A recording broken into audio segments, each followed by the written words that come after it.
বহরমপুরে বাতিল হয়ে গেল অধীর চৌধুরী ও মোহাম্মদ সেলিমের বৈঠক।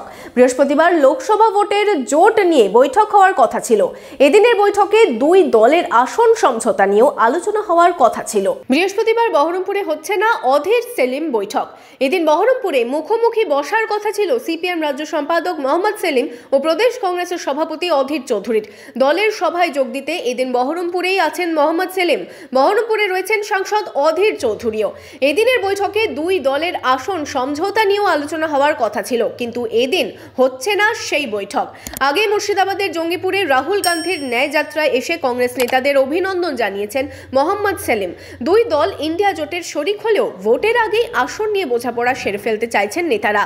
সেই লক্ষ্যেই এদিন বৈঠক হওয়ার কথা ছিল, কিন্তু কেন বাতিল বৈঠক প্রশ্ন উঠছে রাজনৈতিক মহলে। এই নিয়ে সাংবাদিক বৈঠকে কি বললেন প্রদেশ কংগ্রেসের সভাপতি? সেলিমকে জিজ্ঞেস করবেন কিভাবে সেলিম ঘোষণা করেছে, আমার জানা নাই। এই নিয়ে বহরমপুরে মোহাম্মদ সেলিম জানান, হবে ধৈর্য ধরুন, উনি দিল্লি যাবেন, আবার ডেট ঠিক করে কথা হবে। ধৈর্য ধরুন। আজকে আমার সারাদিন জেলা কমিটির বৈঠক ছিল, আর সকালে যেহেতু তখন যখন প্রাথমিকভাবে ভাবনা হয়েছিল, তখন দাঁড়িয়ে তোমার গিয়ে আনোয়ারুল ইসলাম মারা যায়নি, অধীরবাবুর নিশ্চয়ই কোনো প্রোগ্রাম ছিল। আমরা বলেছিলাম যেহেতু এই সময় আমি জেলায় আসছি, আর এই সময় উনি যখন জেলায় আছেন, তাহলে একটা বৈঠক আলোচনা হতে পারে, দেখা হতে পারে। আর ঠিক হচ্ছে আজকে, এরপরে একটা কনভিনিয়েন্ট টাইম অ্যান্ড প্লেস দেখে উনিও দিল্লি যাবেন, তারপর আমরা কথা বলবো। Bureau report, imagine community media.